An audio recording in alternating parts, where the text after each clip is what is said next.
and welcome to episode 34 of Bloggers Are Weird. I am your host, DJ Paris, from the blog thoughtsfromparis.com. A few quick announcements. I've got a new YouTube show coming with Melanie from melaniesguidelines.com. Also, I have an app for my website, which also includes you can listen to these podcasts, watch my YouTube videos, and read everything on my blog. So go to your Apple or Android store and search for Thoughts from Paris. Today on the show, we have M. Elizabeth Evans from the blog survivinginitaly.com, all about her experiences of being an expat living in Florence with her Italian husband, dealing with his Italian family, and also just assimilating to Italian culture. And I'm a huge fan, and she's super funny. So grab a tall boy of limoncello or whatever your drug of choice is. Mine is the last O'Doul's I have currently sitting in the refrigerator. And sit back, relax, and enjoy.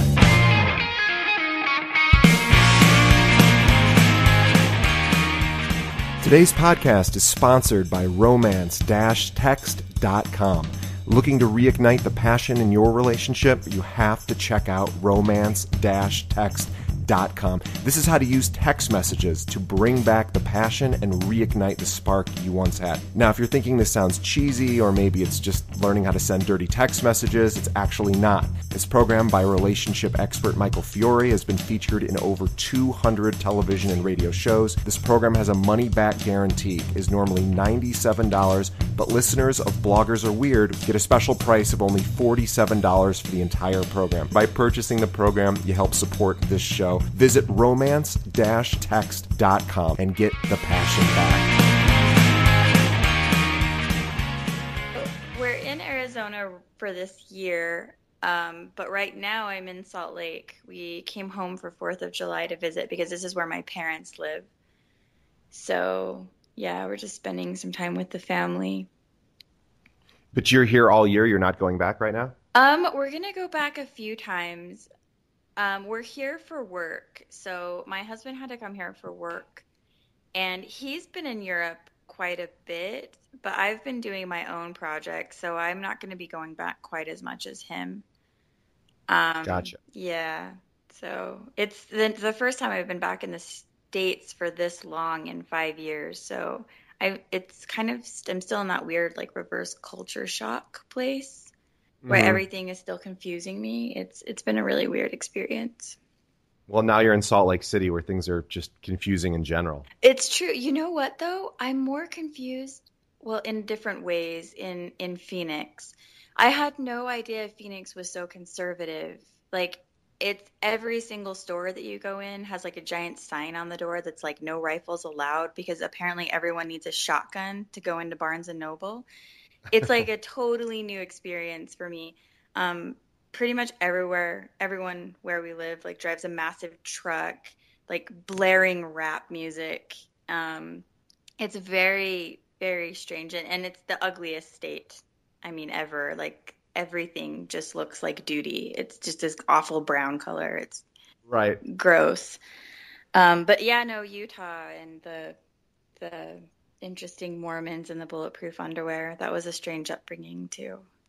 Well, that, and then, the no bars, but then there's clubs, so it's basically the same thing, but not really. And then there's a lot of hidden drinking that, goes out in the garbage cans on Monday morning. And it's definitely an interesting city. Maybe the most interesting or most unusual city in the country, certainly right up there. Oh, definitely. It has a very strange culture. The drinking culture is strange. Like, I was talking to one of my friends the other day, and we were talking about how in Utah, drinking is so frowned upon still that the normal population, normal for the rest of the United States, but strange for Utah, like in night, they like come crawling out of their spaces, and the street like fills with, normal people who, go out and have cocktails together, and the Mormons kind of creep into their apartments, and it's very strange. Like, it's like a hidden culture of like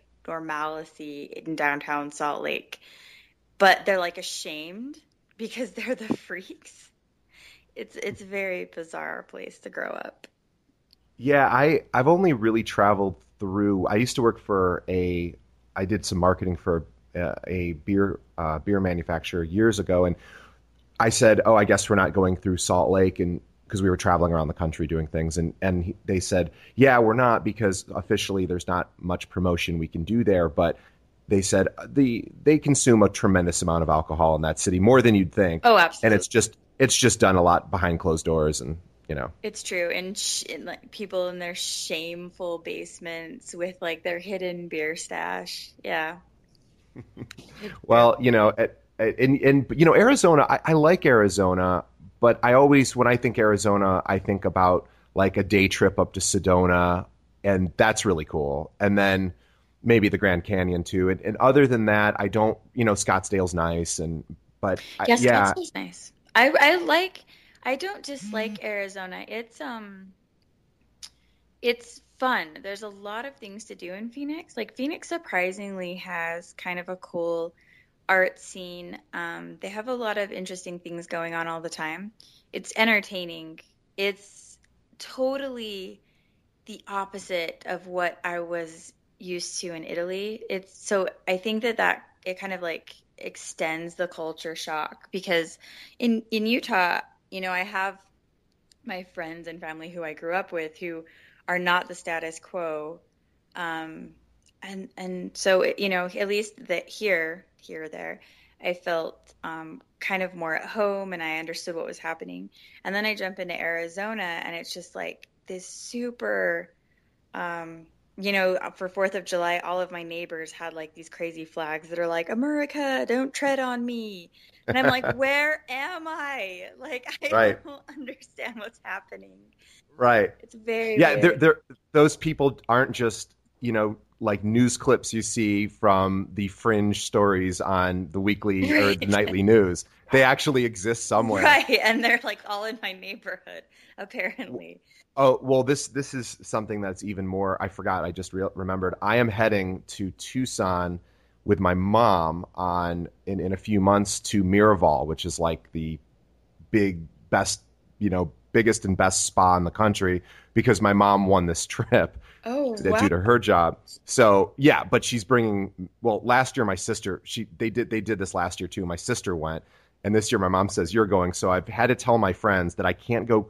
Which, by the way, I've only been camping once, but we're going again this year. And I had to tell my friends I can't go camping, which is a pretty manly activity, because I'm going to like a high end spa in Tucson, Arizona for 4 days. With your So chihuahua. no, I'm not bringing. I'm going to leave her with the groomer who is going to take care of her for. But yeah, I mean, and she sleeps in bed with him and all that. But yeah, Oh, it's not. It is kind of funny. So I'm heading to Tucson. I've been to Tucson once before, but and it was fine. It was fine. But anyway, yeah, Tucson's really pretty. I thought I I remember it haven't being. been there. I've never been there. Yeah.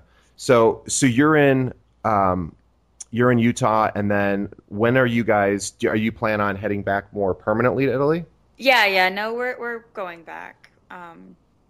Permanently. We just had to take kind of a break for work. The work situation in Italy is just a disaster. It's very different than it is here, and they both have like their good qualities and they're both kind of a disaster in their own way. Like for example, the company that my husband was with in Italy, like he had a lifetime contract. Like I didn't even realize that was a thing, but like he had the contract at that company until he died. It was impossible to fire him, um, which is kind of amazing for job security, but they don't pay jack shit.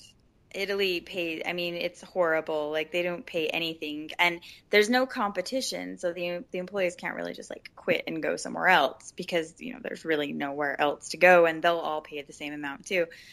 So, we were talking and he was like, it's probably better if we just take like a year ish economic break and we just go back, to the States and then we come back to Italy and just, buy a house or something. So that's what we're doing. And I needed to come back because I'm in the process of writing a book and it was better for everyone for me to kind of do that here. So yeah, we're kind of we're kind of just giving it a try. He's really excited to go back. He's already, I think, has one foot out of the door and back into Euroland where it's kind of more relaxing. He's not really Right. built for the mass amount of stress of Yeah. Oh, by the way, I'm the speaking with. United States. So, Yeah, I should introduce who you are. I am talking with M. Should we call you M? Is that what you prefer? why not? Sure. Okay. Well, I know what M stands for, and it's better as M. And we will. You don't like my No, adjective names? I'm teasing. Oh yeah, it is an It is an adjective, isn't it? adjective. My mom was drunk. And yeah, well, I'm just amazed you didn't end up, down at dancing at the Gentleman's Club with that name. That is a It is. Gentleman's Club name. It is. You no, I'm teasing, but Oh, it's true though. well, my name is really goofy. The D and the J stand for goofy things too. So anyway, I am talking with Emma Elizabeth Evans of the blog survivinginitaly.com, which I am proud to say I found on my own, which it like never happens. I never read anybody. I don't even read like the 50 blog friends I have that I'm really close to. I hardly even read their stuff because, I just been busy or whatever. But I somehow stumbled across you in some capacity. Maybe we joking around on Twitter or something. And I found you or whatever. And then I've been actually a really big fan ever since I started reading you. So Oh, thank you. yeah, yeah, and I have no particular interest in the expat community. So anyway, what M does is she is a obviously a U.S. transplant or former U.S. transplant, soon to be back expat over in Florence, right? Yep. Yeah, Florence. And yeah, you're just one of those like hidden gems that's ridiculously funny, and you're a good writer. So I wanted to I want to talk about some of that in a little bit. But I know you sent me a bunch of stuff. Did you pick one of them that you want to read? Yeah, I tried to find one that was short so I didn't exhaust anybody. So, yeah, I found one that I just wrote like this week on language. So we can give that a go. Sure, let's do it. I'm ready when you are. Okay. When faced with the difficulty of memorizing thousands of new nouns and verbs in Italian, I tried to concentrate on all of the positive things that would come along with having a command of the language.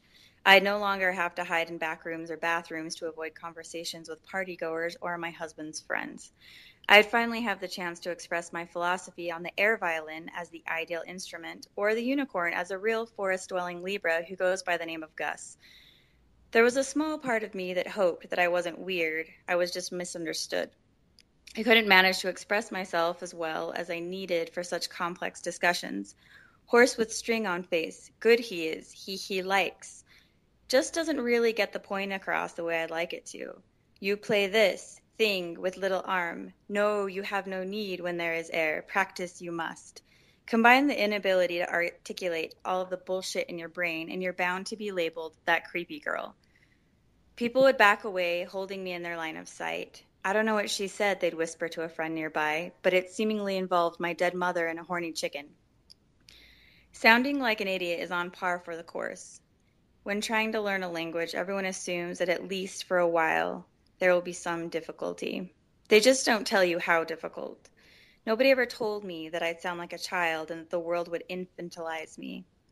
They didn't explain that I'd feel helpless and vulnerable and possibly develop some form of agoraphobia so that when I walked my dog, I'd have heart palpitations. Granted, helplessness has its benefits as well. When asked to go pay a bill, for example, I could conveniently throw up my hands and say, "Go where? I don't understand. You know what? Why don't you take this one and I'll get back after I've had a chance to study a few more verbs." The disadvantages come in thralls, though, like that time a man chased me down the street with his penis exposed and the only word I knew was cappuccino. It took me a long time to learn Italian, years longer than it took everyone else who'd taken a real second language in high school. While all of my friends were in Spanish or German, I was gesturing madly to the invisible hearing impaired man or woman our teacher had assigned for the day. I thought that sign language was taking an easier route, but I would have taken something else had I known I'd be punished for it later on. I was eons behind my friends who already knew how to conjugate verbs or who understood the concept of matching plural adjectives to plural nouns. I was always too worried about looking like an idiot to really get in there and give it a go, so I stuck with the present tense and the 10 verbs that were foolproof. God forbid I confuse the gender or use the reflexive wrong. Instead of taking a leap and looking stupid, I would take a literal step back from the group, allowing everyone else to speak for me. When singled out, I would shrug my shoulders and whisper accusingly, "I no speak it delicious language of yours." Some of the locals took pity on me. They'd smile before excusing themselves to the more linguistically abled. Others, like my husband's parents, were not about to let me off the hook. They'd grill me in their thick Neapolitan accents. You are in Italia. You have the need to learn Italiano, the language of us, now. They had a point. My dirty mother tongue was banned from their home in hopes that if they took my crutch away, I'd learn to function without it. What they didn't understand is that I'm not that kind of cripple. I'm too stubborn. If you try to teach me the hard way, I'll practically die before I allow you to think that your way worked. Take my crutch away, go ahead. I'll just get a wheelchair or crawl on the ground dragging my legs behind me.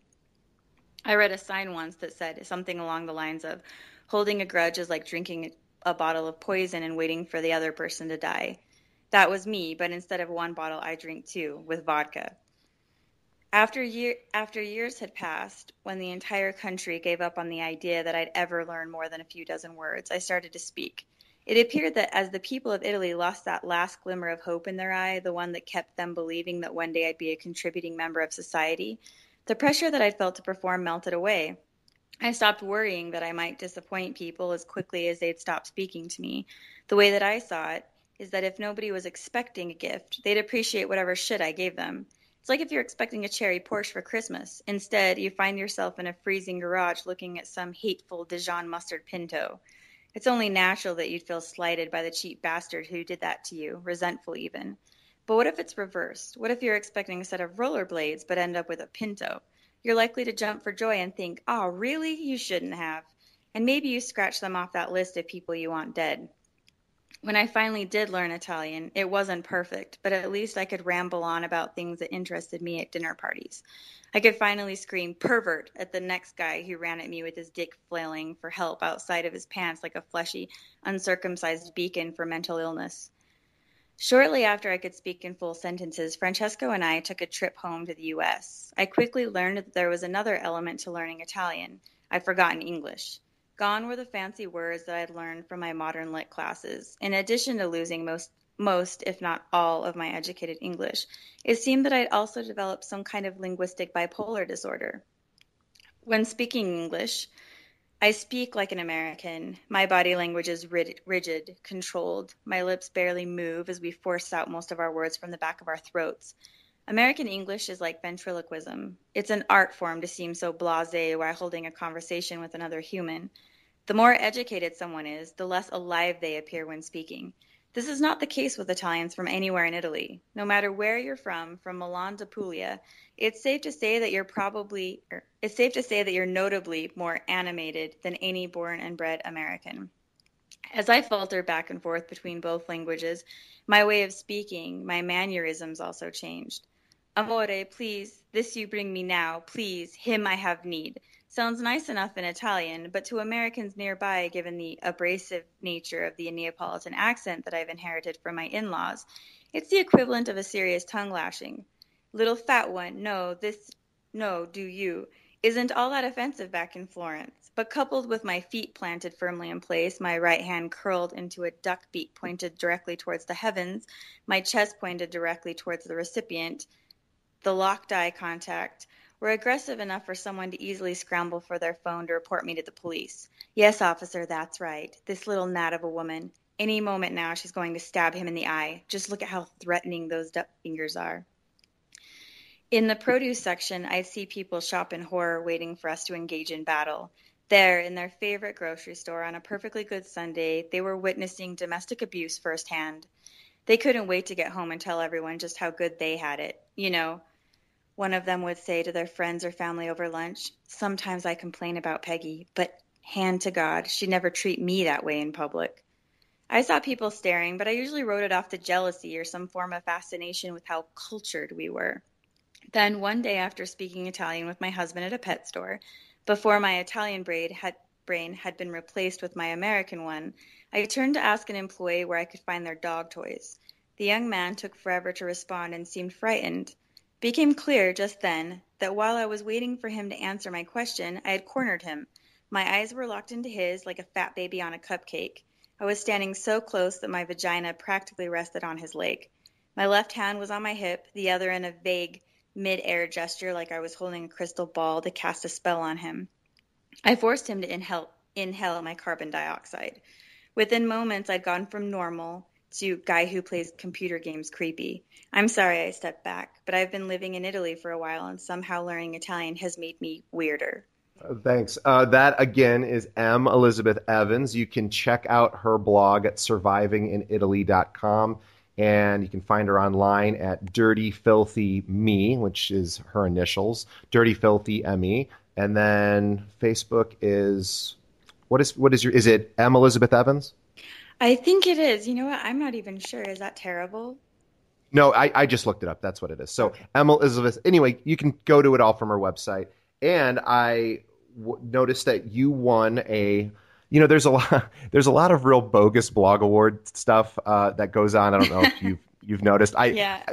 I get that like 5 times a year. Somebody sends me, "Oh, you won," blah blah blah, and I just it doesn't. I don't care about that sort of thing, so I don't pay attention to it. Most of Right. it's just somebody just creates an award and then they pass it around. But you actually did win, a relatively significant award from, the I was it Italy magazine or Yeah. said, yeah. Yeah, So that was yeah, that was cool. I mean, it's basically about surviving as an expat, and I thought it was really funny.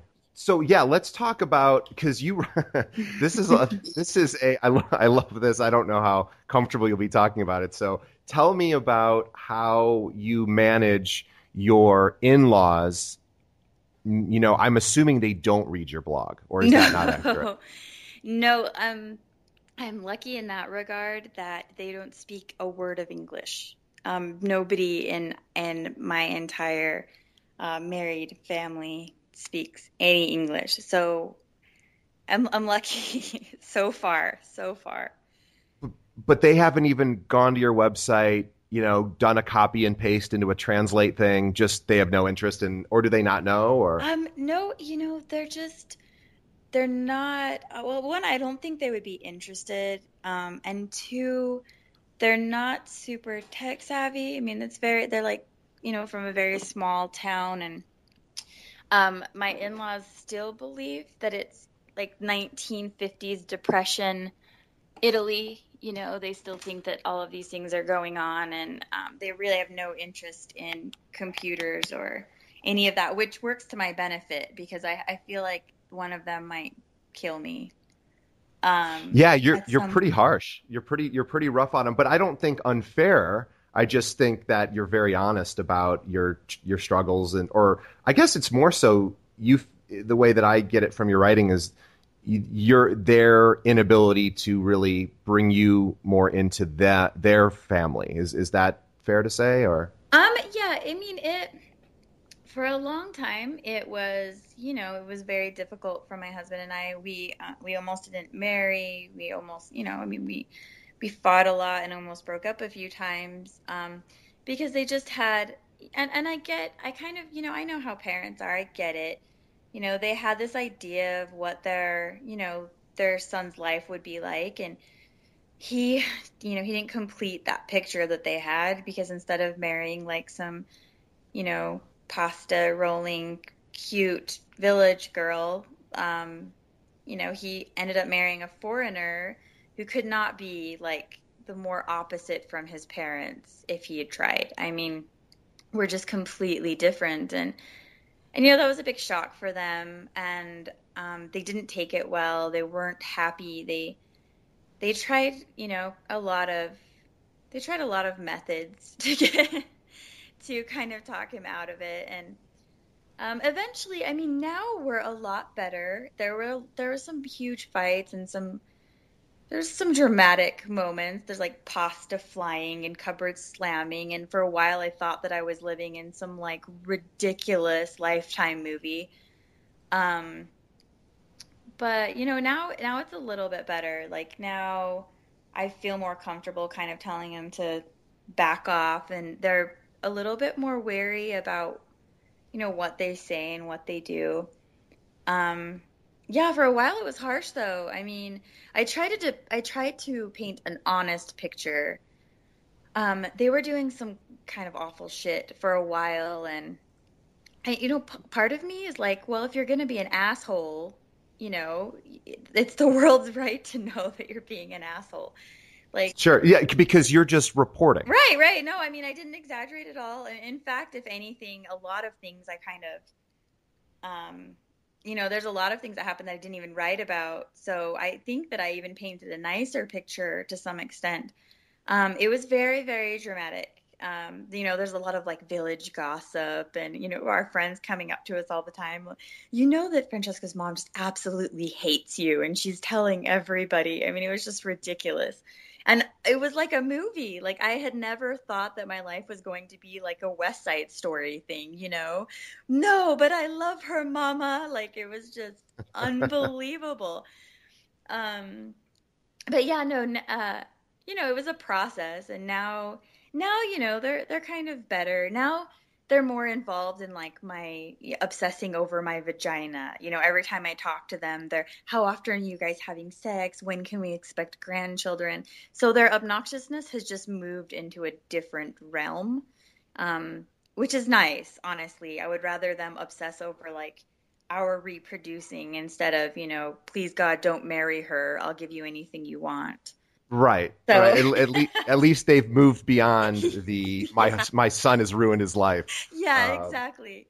They've moved beyond the crying and the slamming things. So, but I would think, and again, that I would just being a transplant and being in a situation where the family isn't as welcoming would have to be just so difficult. it was very hard on me. It really was. I mean, if I'm being honest, like there was a lot of crying and a lot of like whiny Skype calls with my dad of like, I just don't understand why they hate me. And, my dad's an immigrant. My dad was born in Iran, and, his advice was just terrible. He's like, well, baby, of course they hate you. You're American. What's not to hate? I'm like, you son of a bitch.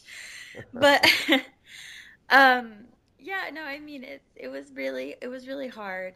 And the culture thing is a lot harder than people think as well. Something I find fascinating about the blog is, my audience is very mixed. Like I get a lot of readers, because of my humor or whatnot, and then I get a lot of, fellow expats, and then a lot of people who really want to move to Italy. And some of the emails that I get are like, I just can't believe you're not so excited that you live in such a beautiful country. And of course I am. I mean, Italy is a beautiful country and it has so much to offer. That's why a lot of people end up there.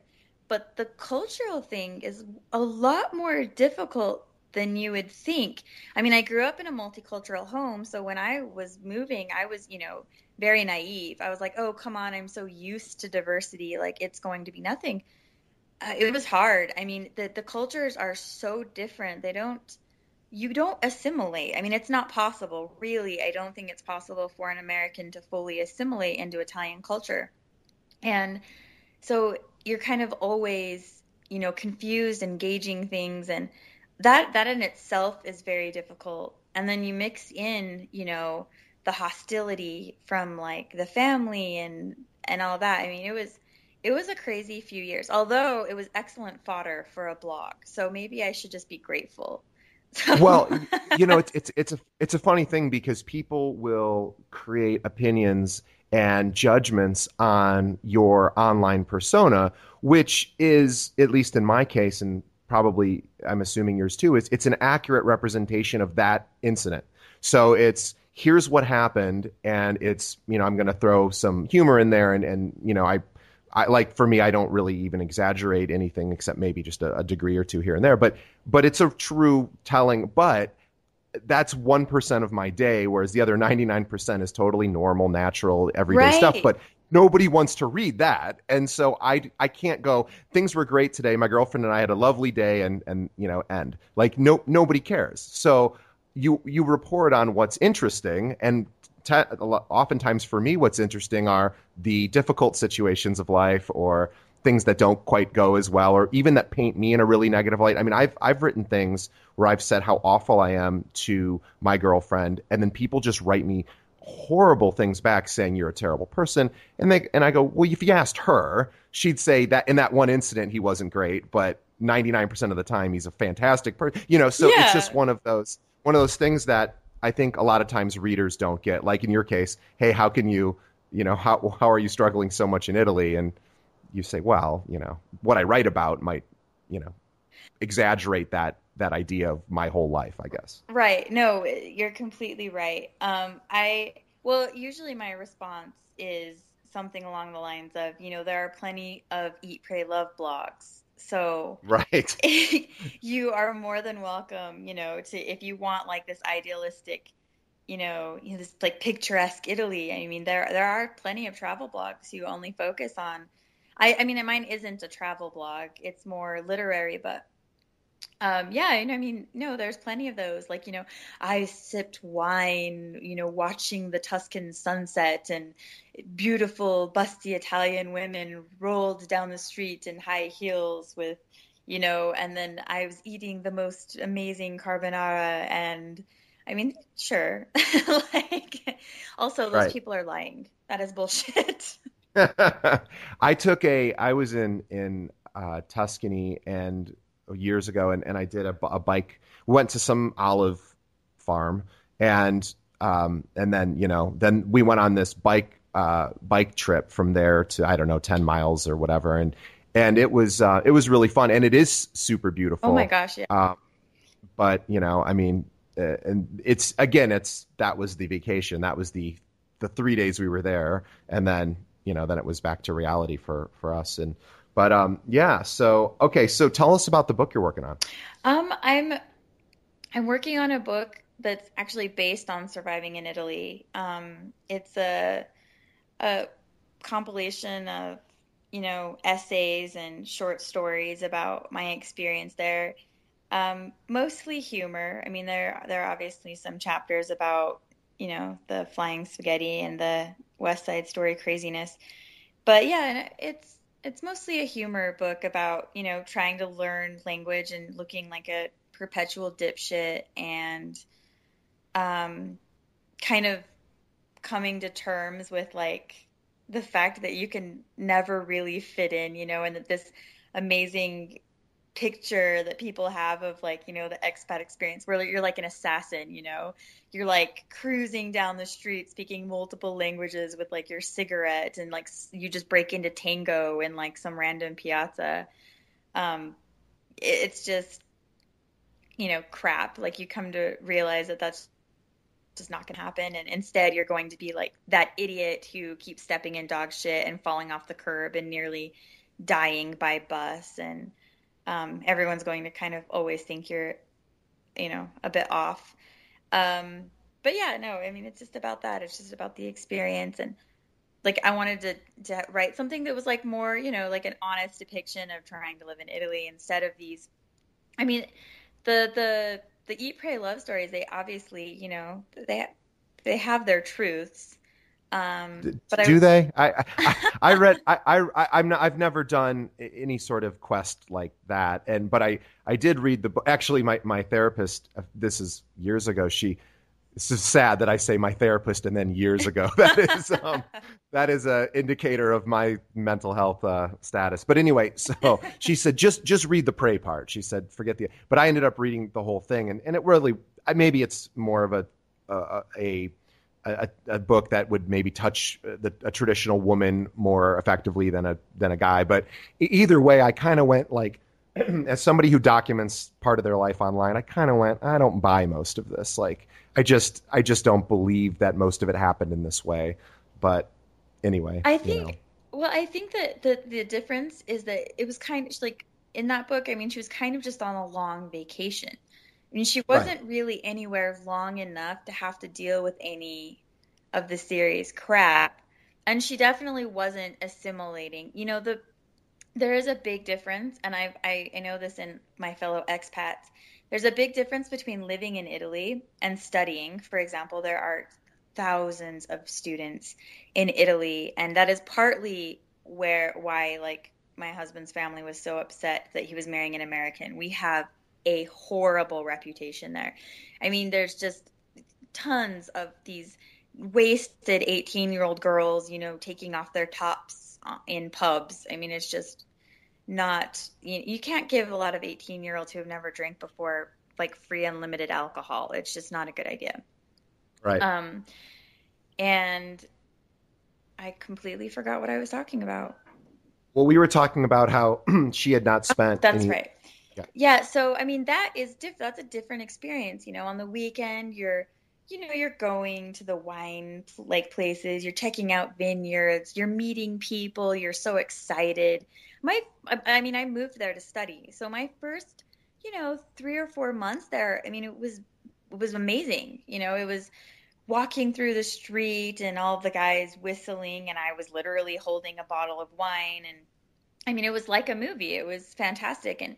But then when you actually start trying to make it your home, you run into bureaucracy, you run into their economic problems, their politics, you run into their biases, you run in, and then the family, Italian families are very, very different from American families in a lot of ways. The family is extremely important, which I love. I mean, my husband is like psycho family oriented, but it's also very irritating because, we're used to our independence in the States, and suddenly you have somebody or many people who want to govern every decision in your entire life. And that's hard. And in fact, a lot of expats really struggle with that. I mean, a lot of my fellow Americans, that they've divorced over it. I mean, many, many. I mean, in fact, I read a statistic that says in Italy, the number one cited reason for divorce is the in-laws, and that's for Italians. So Wow. And is that mom running the show? Is that basically what's going on, or? pretty much, yeah, yeah. And they're very, it's a new thing, and Italians get very upset. They don't like you to talk about this, but there's a thing called mamoni in their culture, and that it is essentially, this generation of men who are living at home until they're 40 years old. Their moms do everything for them, still do all their laundry, still make all their meals, and she governs his life essentially. And they're fine with it because of the economic situation. Italy has kind of made it almost so there's no other options. But also on top of that, I mean, it's just nice. Like you live somewhere and someone does everything for you, and you still have all of your freedom of going out, dating. You want to sleep with somebody, you sleep, at a random house, or like you go camping. I mean, it's just so yeah, it's a lot of that. Luckily, that wasn't my situation. I mean, thank God.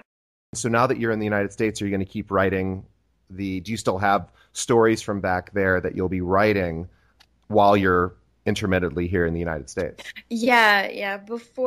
I mean, I have probably 100 saved articles from when I was there that I just haven't even published yet. Um, so I mean, I have plenty of material, plenty of stories, um, yeah, that are just saved. So I'll be publishing those, and I'll be going back a few times, here and there for visits. We just won't be returning back permanently until like the end of this year. So yeah, I mean, we'll still be going back for a couple of Yeah, weeks well, here and there. then you should. My recommendation to you, because I think you'd fit in so great with all the humor bloggers that I've become friends with here, and they all go to conferences. And I don't know how often you're back here in the United States, but you should really look into that if you haven't got. You would fit in great with all like the good, solid humor bloggers out there. I think you'd be. I would I don't know. love to do that. I mean, yeah, I mean, I would definitely love to do that while I'm back and have the opportunity to do those things. It's never really been an option before, so Right, that's kind right. of exciting. Yeah, well, cool. Well, let's plug your site again at survivinginitaly.com, and you publish pretty regularly on there. Yeah, a I don't few know. times a week. Yeah, and also you can find her on Twitter, Dirty Filthy Me, and although that's really Dirty Filthy Emmy, and then also on Facebook, M Elizabeth Evans, and Pinterest and all of that. But super funny. I'm a big fan, and I end up getting exposed to a lot of blogs, and very rarely am I ever really that. But I'm in kind of a weird niche where there's not a lot of guys like me who are single who write the stuff I write. That's true, So yeah. so I'm kind of in a I just don't get to meet a lot of other bloggers who you're not a mom blogger either, and most of the humor bloggers I know are parent type bloggers. So it's kind of nice to That find someone else. So that's true. Yeah, no, thank you. I appreciate that. I started cool. reading your blog quite a while ago as well. I think that I tweeted you actually after I had read some of your stuff. I think that's how we started talking. Yeah, I But feel like, and I feel like we had a really like mildly inappropriate.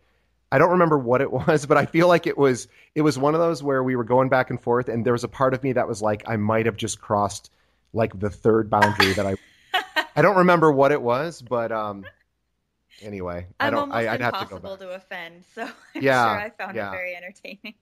No, I was reading your story this morning about, and which I hadn't read before, about you going to get a pap smear, Oh God. and whereas normally that sort of story would leave me in the fetal position, like shaking in the corner.